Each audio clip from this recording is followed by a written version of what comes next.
Hello guys, இன்னைக்கு செல்வி cooking சேனலில் பரோட்டா குருமா தான் செய்ய போகிறேன். வெஜ் குருமா. நான் செய்கிற மாதிரி செய்யுங்க, ரொம்ப டேஸ்ட்டாக இருக்கும். எக்ஸ்ட்ரா ஒரு பரோட்டா கூட சாப்பிடுவாங்க. வீடியோவை கடைசி வரைக்கும் பாருங்கள், ஸ்கிப் பண்ணாமல். வாங்க இது எப்படி செய்கிறதுன்னு பார்க்கலாம். ஸ்டவ் ஆன் பண்ணிவிட்டு குக்கரில் 2 டேபிள் ஸ்பூன் கடலை எண்ணெய் சேர்த்துக்கிறேன். எண்ணெய் சூடானதும் பிரிஞ்சி இலை, பட்டை, கிராம்பு சேர்த்துக்கிறேன். 1 டேபிள் ஸ்பூன் சோம்பு தாளிச்சுக்கிறேன். அதுக்கப்புறம் 2 பெரிய வெங்காயம் சேர்த்துக்கிறேன். வெங்காயம் வதக்கிக்கோங்க, ரொம்ப வதங்கணும்னு அவசியம் இல்லை, லைட் பிங்கிஷாக வந்தால் போதும். வெங்காயம் வதங்கினதுக்கப்புறம் அதில் தக்காளி சேர்த்துக்கிறேன்.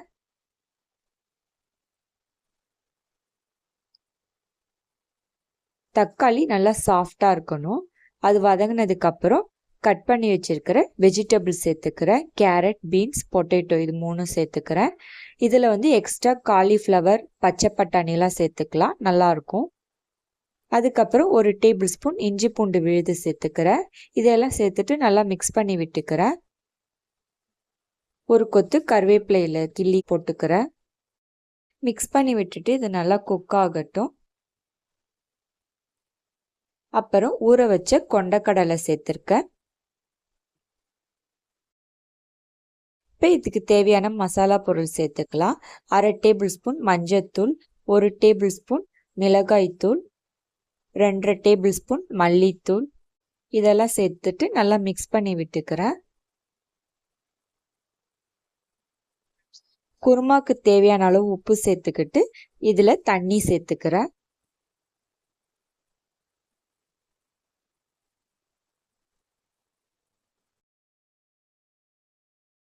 தண்ணி சேர்த்துட்டு நல்லா கொதி வந்ததுக்கப்புறம் குக்கர் மூடி போட்டு 4 விசில் வச்சுக்கிறேன்.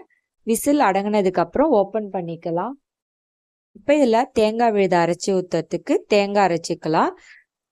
பொட்டுக்கடலை, முந்திரி பருப்பு, கசகசா, சோம்பு, தேங்காய் இதெல்லாம் சேர்த்துட்டு நல்லா ஃபைன் பேஸ்ட்டாக அரைச்சிக்கிறேன். இப்போ விசில் அடங்கிடுச்சு, ஓப்பன் பண்ணிக்கிறேன். இப்போ காய், கொண்டக்கடலைலாம் வெந்திருக்கான்னு பார்த்துக்கலாம். நல்லா வெந்துருச்சு. இந்த ஸ்டேஜில் அரைச்ச தேங்காய் விழுதை சேர்த்துக்கிறேன். சேர்த்துட்டு நல்லா 10 நிமிஷம் கொதிச்சதுக்கப்புறம் கொத்தமல்லி, கருவேப்பிலை இலை தூவிட்டு ஸ்டவ்வை ஆஃப் பண்ணிடுறேன். ட்ரை பண்ணி பாருங்கள், பரோட்டாக்கு ரொம்ப டேஸ்ட்டாக இருக்கும்.